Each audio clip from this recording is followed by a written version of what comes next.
Hey, it's Paul. It's Casey. We're Fat Guys on the Road. You'll hear from Tex in a little bit too.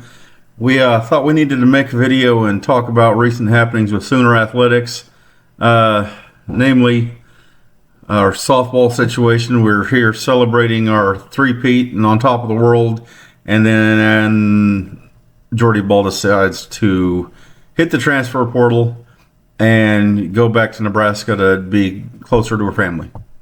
So we're going to talk about it, and also a little bit about the transfer portal and one of our football players that hit the transfer portal that people have been kind of giving him a hard time. But it turns out he kind of had the similar reason for doing it that she did. Yeah, and it's not just them either. We also had Sophia Nugent hit the portal. Oh, yeah, she did. And that one also makes sense when you think about the fact that she's not going to see much play time behind Kinsey Hansen, who's still here for another year. Yeah. And unlike Kinsey and everyone else, Nugent doesn't get a COVID year. It's true. So she needs to get out now. She's going to want to see any playing time beyond her senior year. Yeah. So I'm not going to blame her for it either. Right. That's the thing. We're not mad at any of these players. We get why they left. No. Yeah, They all absolutely. have good reasons. Like there's good reasons to go to the portal and leave, and then there's not good reasons. Generally, if it's something like this, like you just want to be closer to home, you're homesick, you have a family emergency, or you're just not going to see the field, that's fine. You know, you go do what you need to do to put yourself in a better situation to do what you want, like to be a better person, basically. If that means you have to leave Norman, cool. As long as you do it the right way, and Jordy and to an extent, Derek LeBlanc and Sophia Nugent did. Yeah. Mr. LeBlanc, he left before he played it down for us because he has stuff going on at home. Fair enough. You didn't run off on us mid-season like others have. Or skip out in the middle of the night like some coaches we know. Yeah.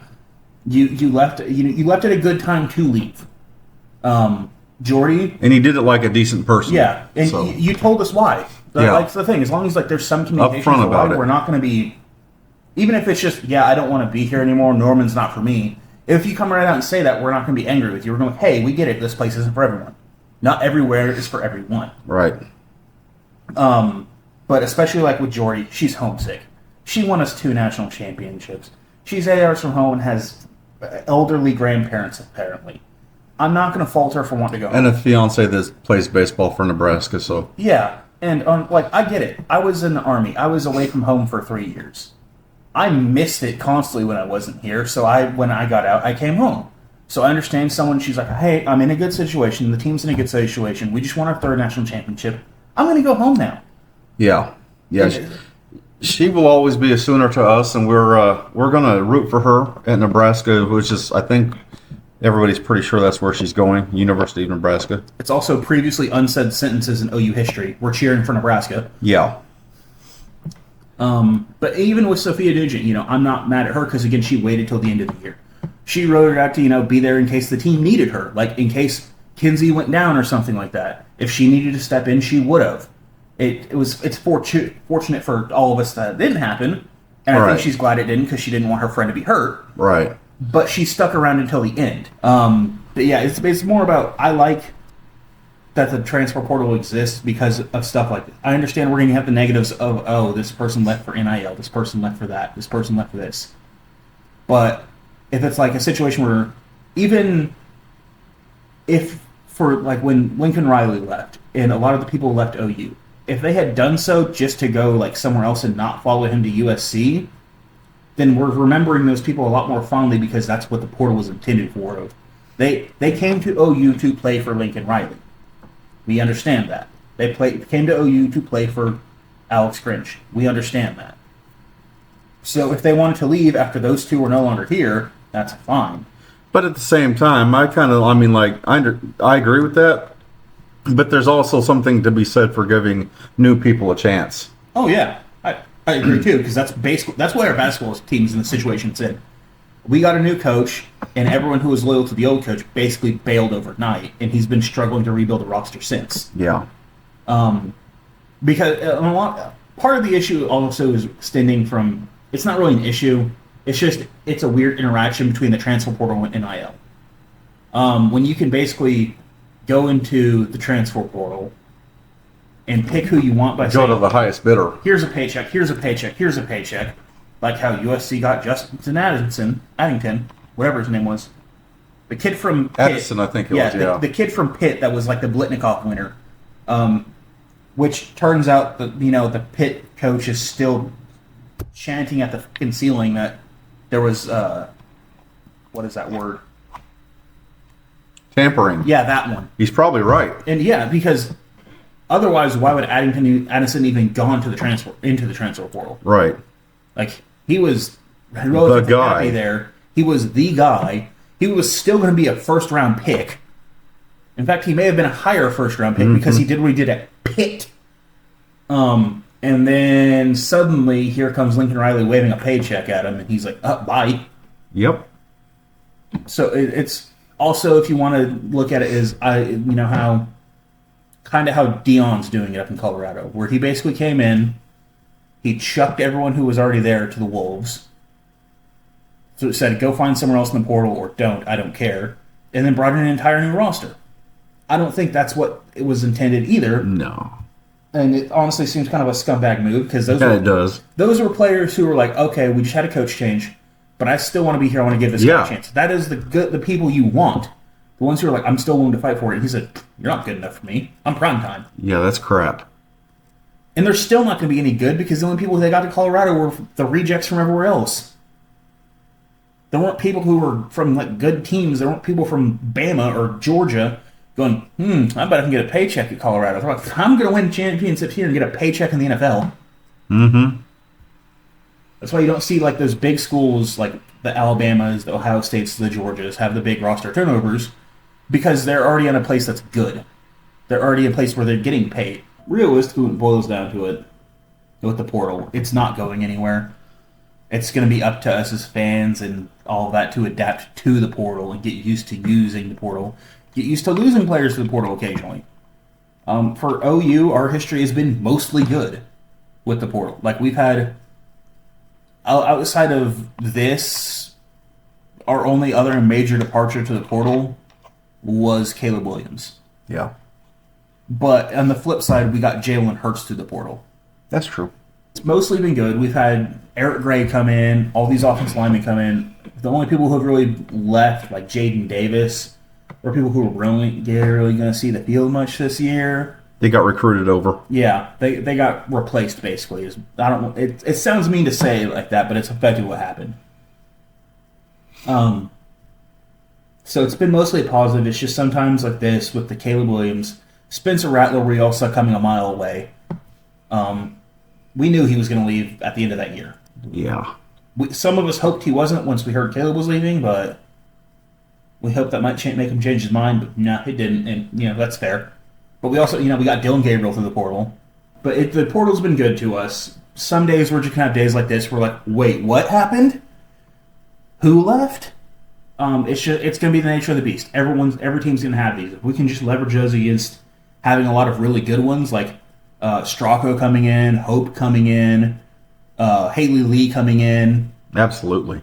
If we can get another pitcher in, we will. Which I'm sure we will. It's mostly going to be a good thing for us. It's mostly good for the players. There are some situations more with football and basketball where it's not really great, but for the rest of the NCAA as a whole, because that's football and basketball get the lion's share of the attention with NCAA college sports. It's just what it is. We have to remember there are a stupid amount of other sports that aren't those two. Yeah. And this, both NIL and the transfer portal are really, really, really good for those players. That's true. It only gets stupid with the big money sports, with the two most popular. Yeah.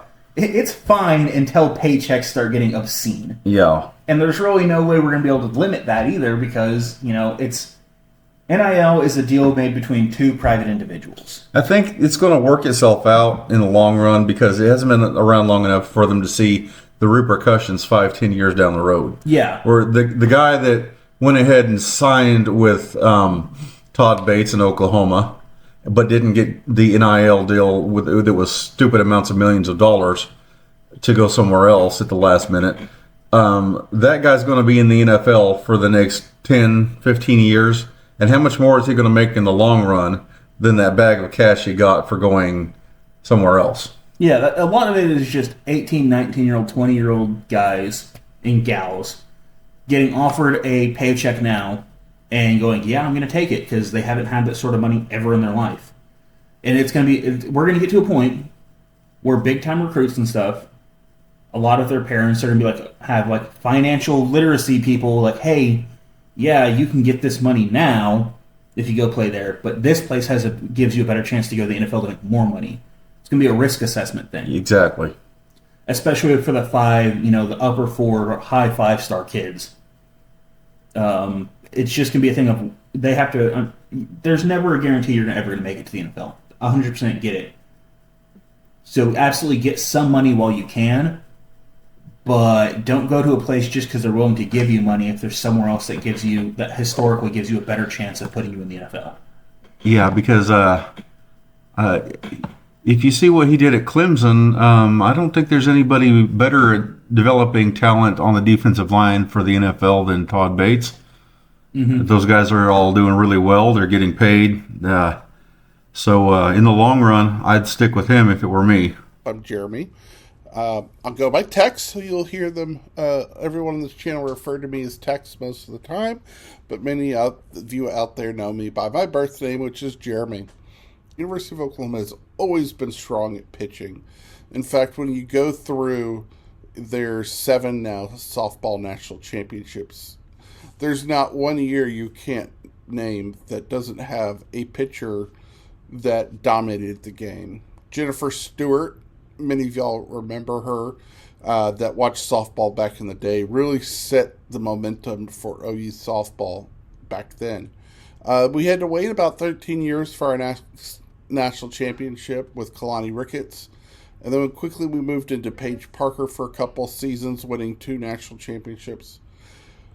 A few years ago, though, we started seeing a rotation being formed, and specifically at University of Oklahoma, you start seeing this with the advent of G. Juarez. Now, don't take this the wrong way at all. Obviously, G. Juarez was an absolute phenomenal pitcher, and could have been an ace in her own right. But what made her even better, I believe, is the Nicole May, the McAdoo, and Shannon Sale really came in and really pitched well for them. Then last year, you saw the freshman phenom Jordy Bahl step up and really start dominating the plate. But then you started seeing Nicole May and Hope Trotwine also really, really help strengthen that rotation. And then this year, of course, you had the great Jordy Bahl. You saw the Michigan transfer really come in, Alex Storako, and really pick up the pace for the Sooners and really did a great job. And, of course, Nicole May has just been standing by waiting for her time. And let's talk about the transfer portal. I've mentioned a couple times now the transfer portal is relatively young. I believe this is its 4th year. I could be wrong on that, maybe 5th year. And I have to admit, I've never been a fan of the transfer portal. I understood the need for it.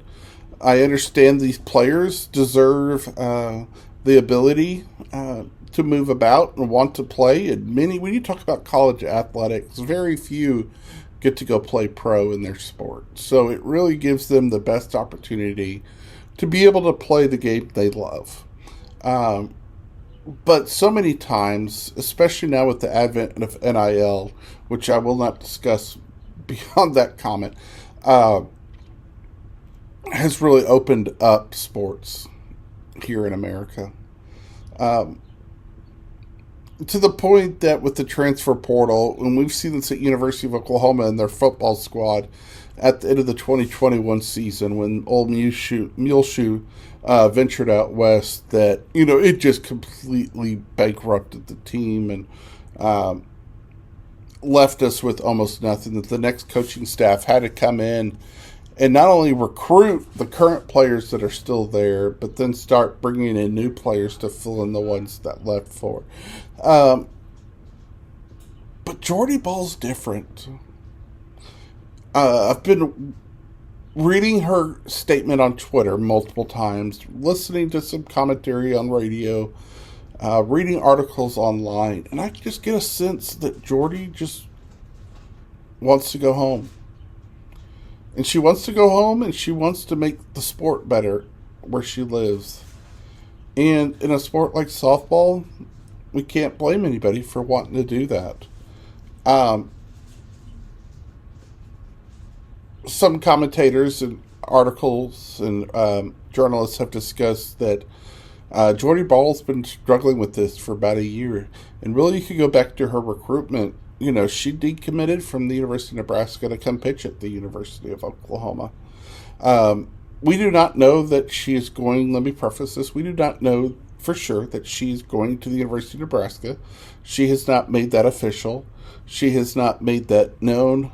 She only said she wanted to return to her home state and help grow the sport of softball and be closer to her family and her loved ones. Softball needs Jordy Bahls in the world, whether she's at the University of Oklahoma, whether she's at Nebraska, whether she's at Creighton, or any other school around that area. There's no doubt that she's going to do wonderful things for the game of softball. And professionally, unfortunately, there's not teams littered across the nation. There's only a handful. So she may be back here in Oklahoma City in 2 years. We don't know. But what we do know is she's in the transfer portal. And the only thing we know is what she has to tell us. And that's really all. No one from the team, coaches, have anything but wonderful things to say about Jordy Bahl. I've waited to record this video now for, going on 30 hours just because of all the mixed reactions that I've had. I remember getting a text from Paul on this channel regarding the children of the corn. And I think his quote was, "Darn children of the corn." I had not heard the news yet or read the breaking news yet. So, of course, I picked up my phone and I typed in Nebraska and went to the news site, and there it was, Jordy Bahl transferring. Of course, there's always that person out there that wants to be the first to report and say Jordy Bahl transferring to the University of Nebraska. Well, at the time she announces she's in the transfer portal, you can't announce where you're going because you're not allowed to have those discussions with other teams until you're in the transfer portal. There are rules around the transfer portal, and that's one of them. I also don't think this is an NIL deal. There's nothing that the University of Nebraska can offer to Jordy Bahl that OU couldn't match as far as scholarships or NIL deals. But what they can match is family, where they can beat University of Oklahoma's family, and Jordy Bahl's family specifically. And then her love for her state. You go back, and I've been looking at her Twitter and Instagram posts previous to her transfer portal. It is clear she has a love for the state of Nebraska. So this comes as no true surprise. I think she will do amazing things for the University of Nebraska and for softball as a whole. Go back historically and look at the University of Nebraska. They were right up there with OU in the 2000s. In fact, many years, that was who the University of Oklahoma battled in softball. You know, it was OU, it was Nebraska, and it was, of course, Texas back in the Cat Osterman days. And there's been great players there. But it was always OU Nebraska that on the field just really, really pitched well. But as the sport is exploding across the nation, I just read today that it almost matched the Game 2 of the College World Series that OU won to clinch the championship trophy. Had 2.3 million views, people watching it. Put in reference, that same night, the Stanley Cup had 2.6 million. So we're talking about the championship for the Stanley Cup versus in hockey and the national championship for softball have almost the same number of eye views on there. And that just shows you what softball is doing as a whole across the nation. I mean, they now air games on ABC, which is wonderful to see that broadcast stations picking up this wonderful game we have. But again, I digress. And just Jordy Bahl, everything I've been talking about, of course, is all commentary. My opinions on these things, they're not facts. There might be truth to what I'm saying, but I wish you the best, Jordy. I really do. I hope you return to Oklahoma City as a Spark in 2 years, enjoying the great Sooner softball players there. And I just hope that you accomplish everything you set out to accomplish. I can absolutely sit here and see the argument she could be making. And again, this is speculation on my part of saying, what more do I have to do at the University of Oklahoma? She's won 2 national championships with us and for us. She's been the most outstanding player in the Women's College World Series this year. Set multiple records. Been on the ace pitcher for what is now the longest winning streak in NCAA softball history. Now at 53 games. Undefeated at home for going back to 2020. Our last loss was against Hope Troutwine and the University of North Texas. Although Troutwine did not get the win that year. That game Tyndall did, but Troutwine came in and got the save. So you can't take anything away from her whatsoever and what she did for the game there. But again, nothing but the best for Jordy Bahl. I can't wait to watch you at the University of Nebraska or wherever it is that you end up. I hope you get everything you want in life. I hope you do change the game. I hope you do bring new views, new viewership to the game. The one picture is that picture of you next to that cheetah just getting ready to pounce, and that is absolutely how you play the game. You leave it all out there. You're locked in at all times. You're passionate about the sport. You're going to be a great legacy at the University of Oklahoma that you have left here. You are always a Sooner. You will always be a Sooner. You are going to be welcome back. And I hope you do come back in some way, shape, or form and visit. I know you've made a lot of great memories, a lot of great friends here at the University of Oklahoma. And we just adore you and wish you the best. And at the end of this all, Boomer Sooner. And can't wait to see what you do, Jordy. Again, as I said earlier, best of luck.